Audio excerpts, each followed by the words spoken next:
50 साल पहले हम एक अनोखे मिशन पर गए थे। हमने मून पर जाने और ऐसे काम करने का फैसला इसलिए नहीं लिया क्योंकि यह आसान है, बल्कि इसलिए क्योंकि यह मुश्किल है। ये हमारे अंदर की क्यूरियोसिटी और यूनिवर्स के बारे में जानने की ख्वाहिश का नतीजा है। वो इंसानों की हद से आगे बढ़ रहे थे। जिंदगी का मकसद है आगे बढ़ना और नए मौके तलाशना।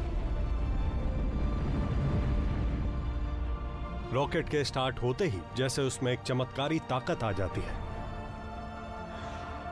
हम इंसान अब किसी दूसरे गोले पर पहुंच गए थे। अपोलो सिर्फ शुरुआत थी। हमें हमेशा आगे बढ़ते रहना चाहिए।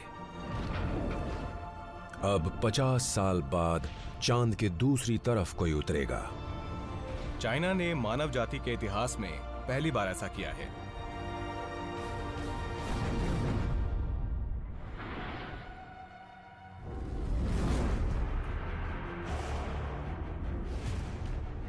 ये मून रॉक्स वाकई दुनिया के बनने की कहानी सुनाते हैं।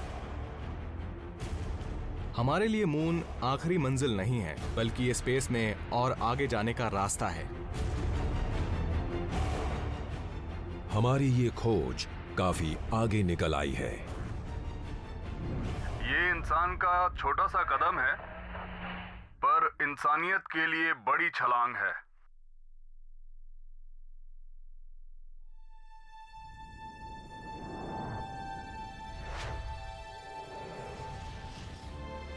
उस विशाल स्पेस के मुकाबले हम बहुत ही छोटे हैं।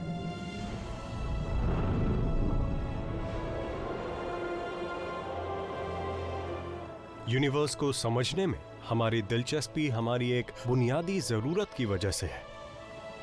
यह जरूरत कभी खत्म नहीं होती।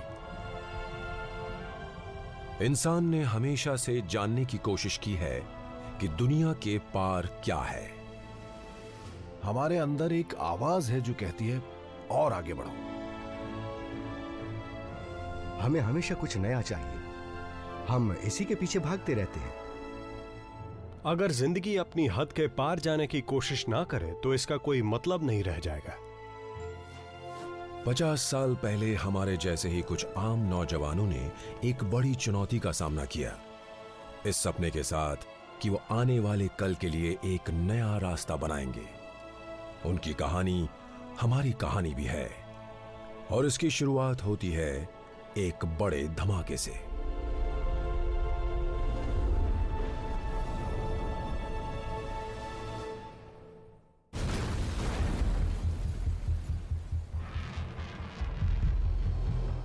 चार अक्टूबर 1957 को एक बहुत बड़ी, एक धमाकेदार घटना हुई। सोवियत यूनियन ने इंसानों की बनाई पहली सैटेलाइट लॉन्च करके स्पेस में अपना सिक्का जमा दिया।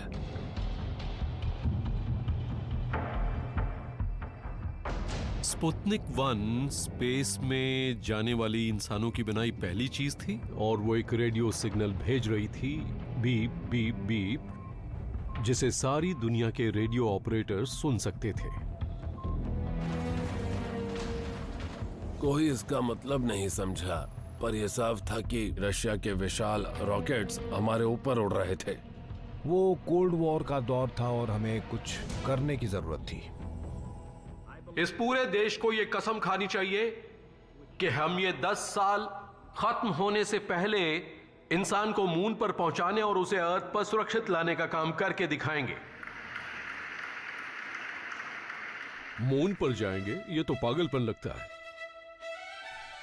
हम में से कुछ लोगों को लगा कि शायद उनका दिमाग खराब हो गया है। तब तक अमेरिका की तरफ से सिर्फ एक एस्ट्रोनॉट स्पेस में गया था, एलन शेपर्ड।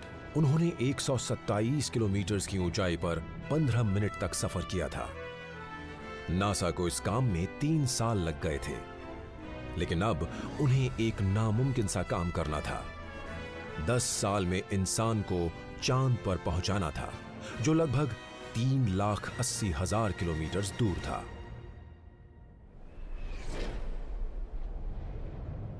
नासा को लंबे स्पेस मिशंस का कोई एक्सपीरियंस नहीं था, पर उसमें हिम्मत और जोश था। 1960s में नासा में कई नौजवान इंजीनियर्स थे जो स्पेस मिशंस के लिए पूरे जोश में थे और पूरी दुनिया को अपनी काबिलियत दिखाना चाहते थे। हम सब पूरी कोशिश कर रहे थे। हमने 10 साल में मून पर जाने और ऐसे और काम करने का फैसला लिया है। इसलिए नहीं क्योंकि यह आसान है, इसलिए क्योंकि यह मुश्किल है, क्योंकि हम इस चुनौती का सामना करना चाहते हैं, इसे टालना नहीं चाहते और इसमें जीतना चाहते हैं।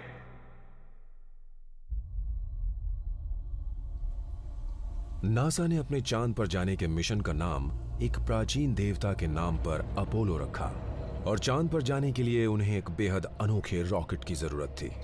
क्या हम इतना अच्छा रॉकेट बना पाएंगे कि बेफिक्र होकर उसमें इंसानों को भेज सकें? इस काम के लिए रॉकेट का डिजाइन कैसा होना चाहिए?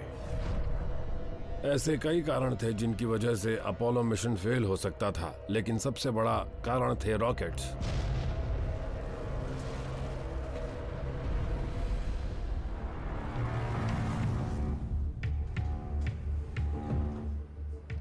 उन्नीस तक नासा ने सैटर्न 5 बना लिया था। इस कमाल की डिजाइन वाले 36 मंजिल जितने ऊंचे रॉकेट में 5 बड़े इंजन लगे थे।